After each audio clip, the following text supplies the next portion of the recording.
Hi, in this session we will be discussing about double integrals in polar coordinates. So far we have discussed about double integrals in rectangular regions, non-rectangular regions. Now we will move on to the next session, which are polar coordinates.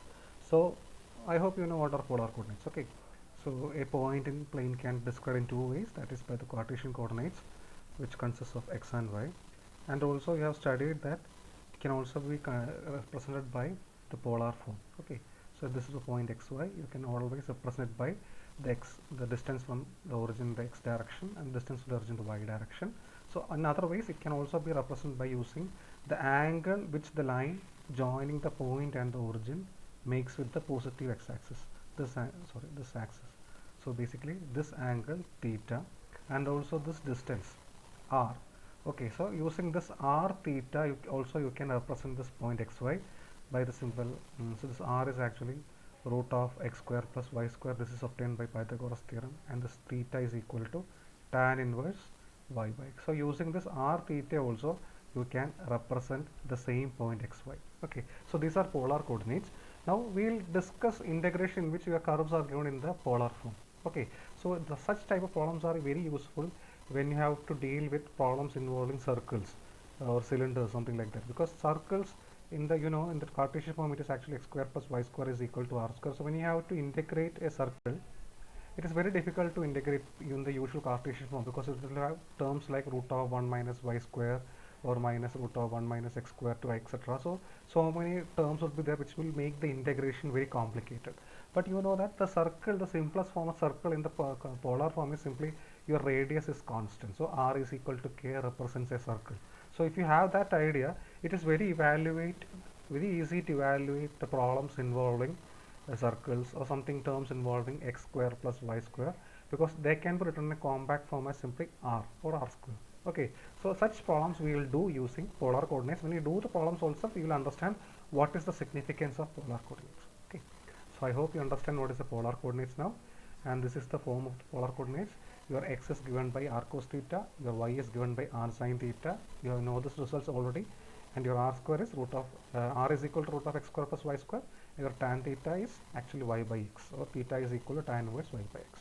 Okay, so before we proceed to do the problems, you have to understand the basic pictures of some common polar curves, because you don't have curve tracing or tracing a polar curve in your syllabus. So in order to do some problems, you should have a basic notion of some common polar curves. Okay, so I'll just give you the simple ideas.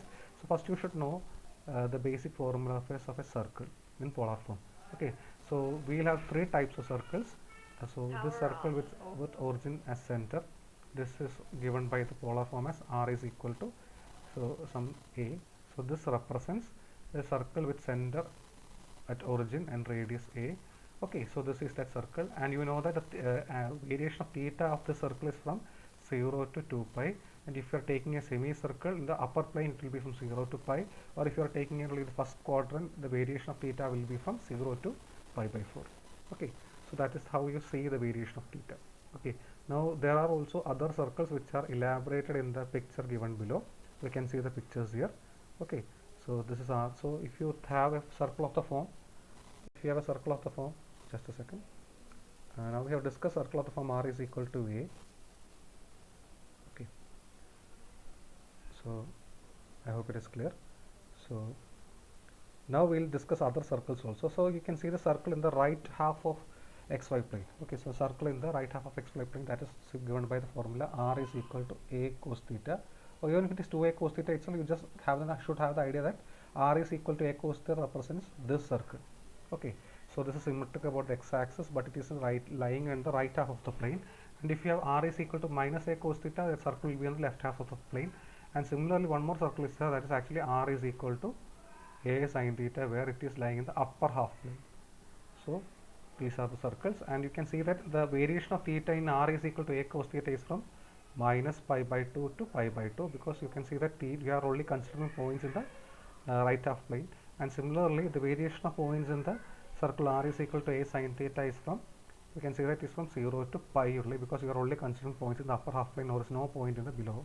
So this is the variation of theta also.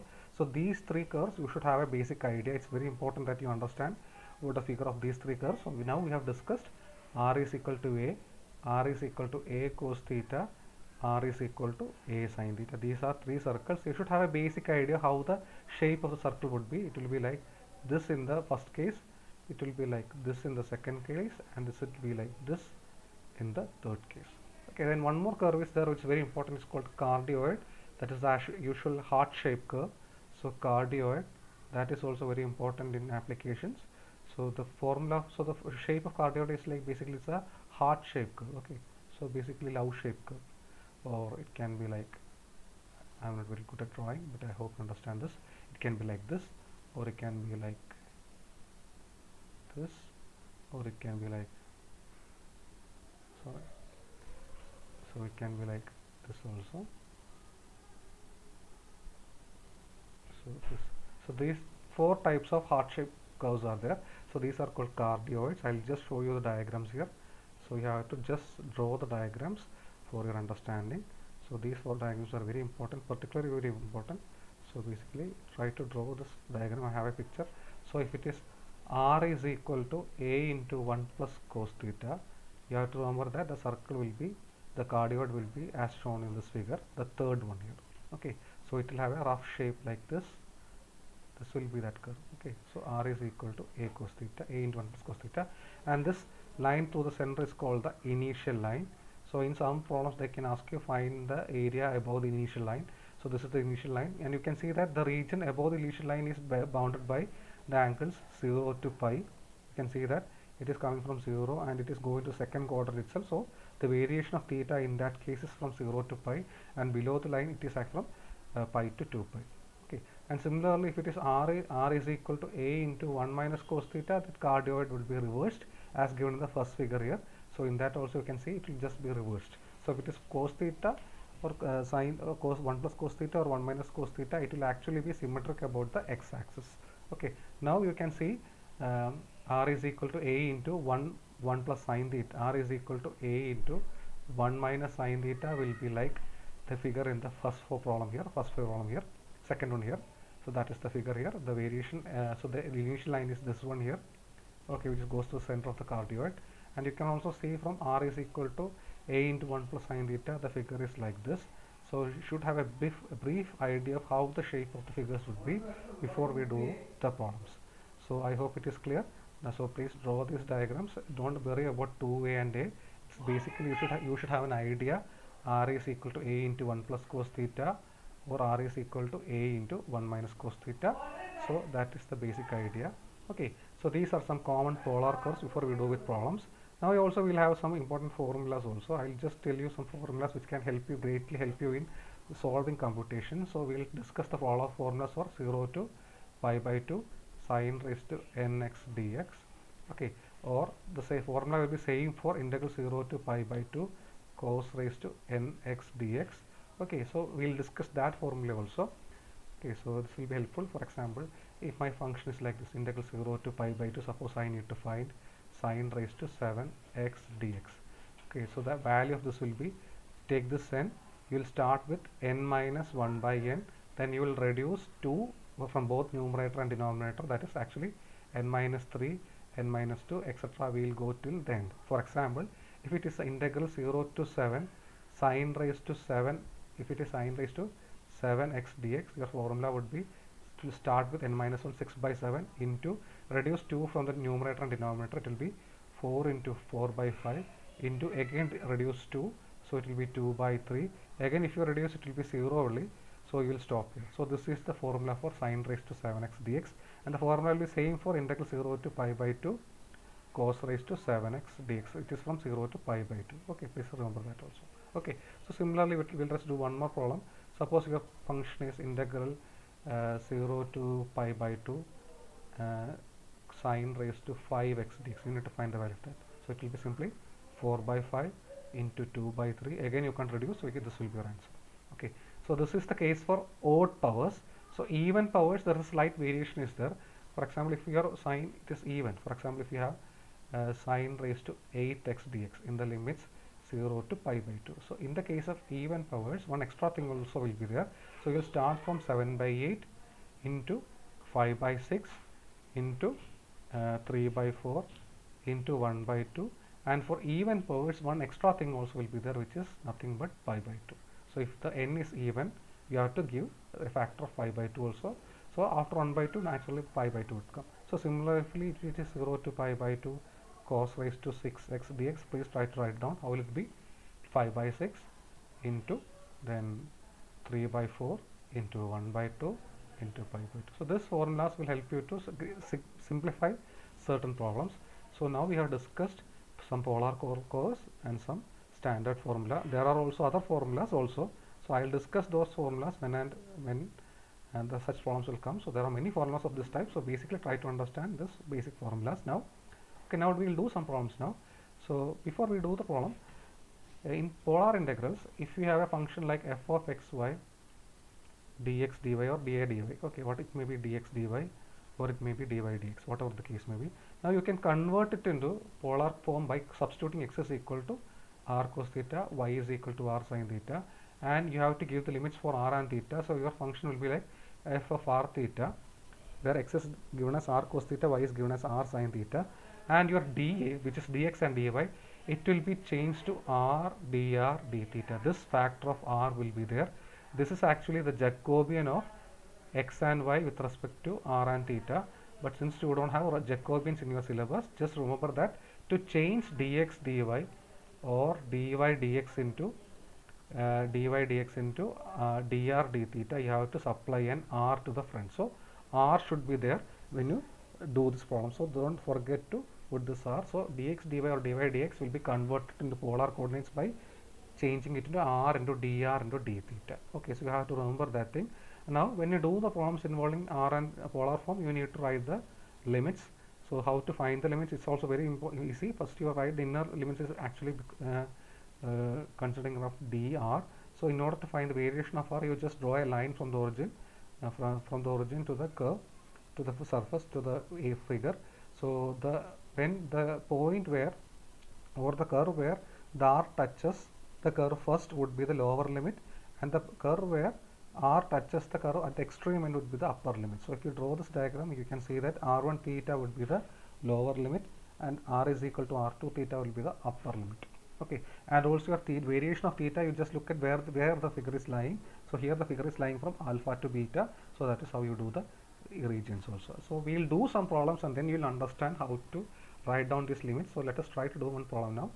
Evaluate integral e over r e raised to x square plus y square dy dx, where r is the semicircular region bounded by the x-axis and the curve y is equal to root of 1 minus x square. So this is the problem here.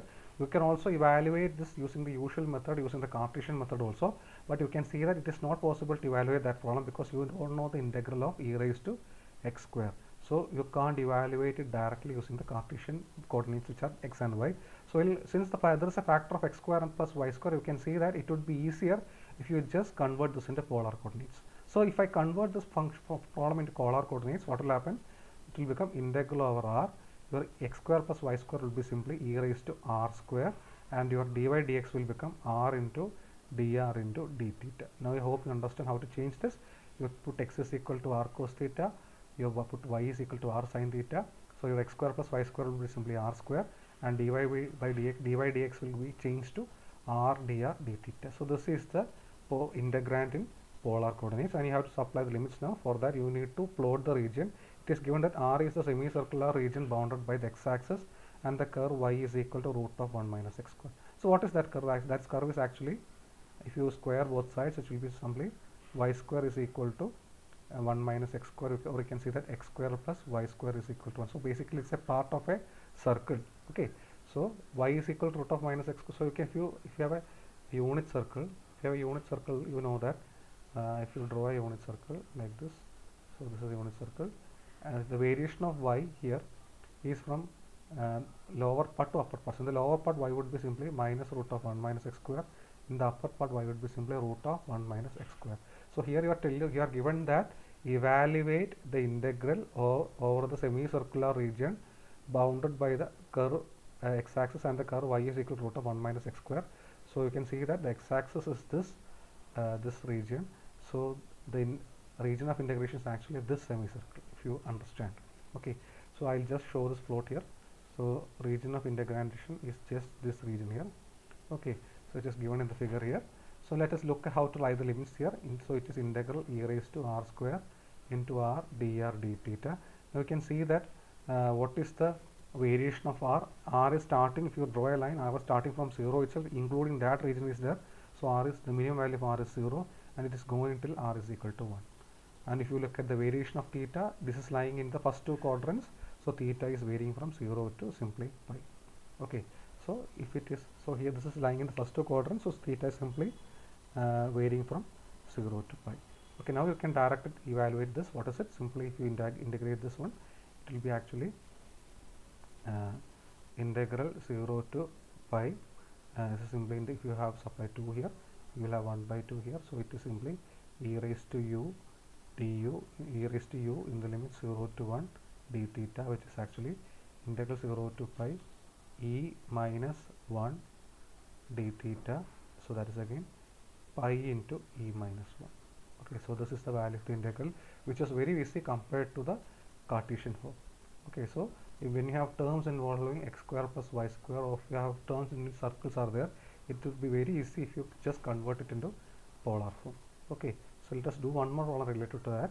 It is evaluate the integral 0 to 1 integral 0 to root of 1 minus x square plus y square dy dx. So for that you can also use the direct method.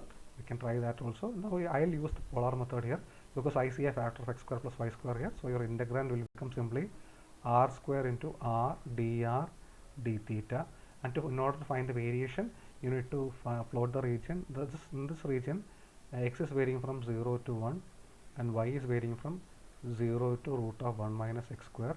So y is equal to root of 1 minus x square, as seen before. It's a part of a circle. So if you draw the circle, y is equal to 0 to root of 1 minus x square is the upper part of the circle, but your x variation is only from 0 to 1, so this will be the region. Your x variation is only from 0 to 1, so this will be region. So the shaded portion will be region. Now you know how to supply the limits. So what are the limits of r? The lower region of most value of r is 0. It is moving till r is equal to 1, and the variation of theta is from 0 to only pi by 2 here. Only the first quadrant is there. So what is the answer now?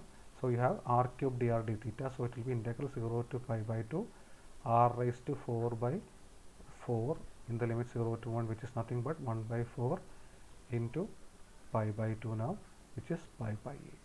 Okay, so here also you can see that instead of doing the direct method, it would be much more easier if you use polar coordinates.